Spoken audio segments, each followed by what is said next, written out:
ईमानदार लकड़हारा। एक समय की बात है, एक गरीब लेकिन ईमानदार लकड़हारा था। वह रोज जंगल में जाकर लकड़ियां काटता और उन्हें बेचकर अपना गुजारा करता था। एक दिन जब वह नदी किनारे पेड़ काट रहा था, अचानक उसकी कुल्हाड़ी उसके हाथ से छूटकर नदी में गिर गई। नदी बहुत गहरी थी और वह बेचारा लकड़हारा परेशान होकर रोने लगा। उसकी सच्चाई देखकर नदी के देवता प्रकट हुए। उन्होंने लकड़हारे से पूछा, तुम क्यों रो रहे हो? लकड़हारे ने विनम्रता से उत्तर दिया, हे देवता, मेरी कुल्हाड़ी नदी में गिर गई है। मैं गरीब आदमी हूँ, मेरे पास दूसरी कुल्हाड़ी नहीं है। देवता उसकी ईमानदारी से प्रभावित हुए। उन्होंने नदी में जाकर एक सोने की कुल्हाड़ी निकाली और लकड़हारे से पूछा, क्या यह तुम्हारी कुल्हाड़ी है? लकड़हारे ने सोने की कुल्हाड़ी देखकर कहा, नहीं देवता, यह मेरी कुल्हाड़ी नहीं है।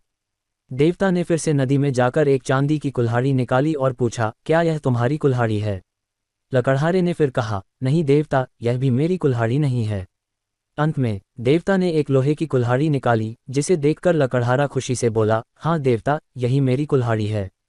लकड़हारे की ईमानदारी से प्रसन्न होकर देवता ने उसे तीनों कुल्हाड़ियां दे दी, सोने की, चांदी की और लोहे की।